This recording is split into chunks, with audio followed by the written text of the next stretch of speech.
சிதம்பரம் நடராசர் கோவிலும் மனித உடம்பு ஒண்ணு. எது போல? அந்த கோயிலில் இருக்கிற கொடிமரமும் மனிதனுடைய முதுகுத்தண்டு ஒண்ணு போல. ரெண்டுலையும் 32 இணைப்புகள் உண்டு. மனிதன் ஒரு நாளைக்கு விடக்கூடிய மூச்சு 21,600. அந்த கோயிலில் வேயப்பட்டிருக்கிற தங்க ஓடுகள் 21,600. இந்த உடம்புல 72,000 தசை நாறுகள் நரம்புகள். அந்த கோவிலில் அடிக்கப்பட்டிருக்கிற ஆணி 72,000. இந்த உடம்புல நவதுவாரம் 9 வாசல். அந்த கோவிலையும் 9 வாசற்படி.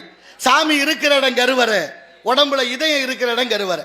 எல்லா கோயிலையும் கதவு திறந்தால் கருவறை விக்கிரகம் சுவாமி கண்ணுக்கு தெரியும். நடராசர் கோயில் அப்படி இல்லை, உள்ளே நுழைந்து இடப்பக்கமாக சென்று நடராசரை தரிசிக்க வேண்டும். காரணம், உடம்பு வைத்தே கட்டிய கோயில். இந்த உடம்பு 2 கூறு, ஒன்னு வலக்கூறு ஒன்னு இடக்கூறு. இடப்பக்கம் தான் இதயம் இருக்கு.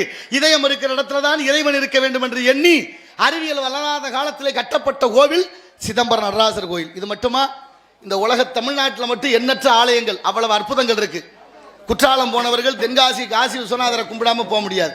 சில பேர் கோயிலுக்கு போகாம போறது உண்டு. இருந்தாலும் தென்காசி என்றாலே காசி விஸ்வநாதர் ஆலயம். கோயில் ராஜகோபுரத்தில் கால் வச்ச உடனே காத்து நம்மளை வெளியில தள்ளும். அதை மீறி உள்ளே நுழைந்தால் காற்று நம்மளை உள்ளே தள்ளும். அப்படி ஒரு சுழற்சி அந்த இடத்துல இருக்கு. அது பாண்டிய மன்னர்களால் கட்டப்பட்ட கோபுரம். ஆரியங்காவு கணவாய் வழியாக பொதியமலை சாரல் வழியாக வரக்கூடிய காற்றை தடுத்து நிறுத்தி கட்டிய கோபுரம் இன்றும் நிகழ்ந்து கொண்டிருக்க அந்த அதிசயம், ஒரு சுழற்சி அந்த இடத்துல. இப்படியெல்லாம் தமிழனுடைய நுட்பமான அறிவு, இயற்கையே மாற்றி அமைக்கும் வல்லமையும் கொண்டவர்களாக இருந்தார்கள் என்பதற்கு இது ஒரு எடுத்துச்சான்று, ஒரு சிறிய உதாரணம். அது மட்டுமல்ல, கரூர் மாவட்டம் குளித்தலை வட்டம் ஐயர் மலைன்னு ஒரு மலை இருக்கு தெரியுமா? அது ஐவர் மலைன்னு மாறி, ஐவர் மலை ஐயர் மலையாக மாறிடுச்சு. அதுக்கு மேல காகம் இன்னைக்கும் பறக்காது. காகம் பறக்காத கோவில்கள் நிறைய இருக்கு. ஆனாலும் காரணம், மலை மேல இருக்கிற கோவில்களில் காகம் பறக்காதுங்கிறதுக்கு இந்த குளிர் பிரதேசத்தில் காகம் முட்டையிட்டு அடகாக்க முடியாதுங்கிற ஒரு காரணம். ஆனா இங்கே அந்த ஆண்டவர் இறைவனுக்காக கொண்டு வந்திருந்த பாலை தட்டி விட்டதுனால, அந்த பாலை தட்டியதுனால கோபம் கொண்டு அவர் கொடுத்த சாபம் இன்றும் குளித்தலை ஐயர் மலைக்கு மேலே இருக்க கோபுரத்துக்கு மேலே காகம் பறப்பதில்லை. இப்படிப்பட்ட அதிசயங்கள் இந்த நாட்டில் எண்ணற்ற இருக்கின்றன. யாகம், பிரம்ம யாகம், பிதுர் யாகம், சதுர் யாகம், புத்திரகாமேஷ்டி யாகம், அஸ்வமேத யாகம், மானுட யாகங்கள், இப்படி பல யாகங்களை செய்து விட்டால் கிடைக்கும் யோகம். யோகத்துக்கு விரோதிய செய் போகம்.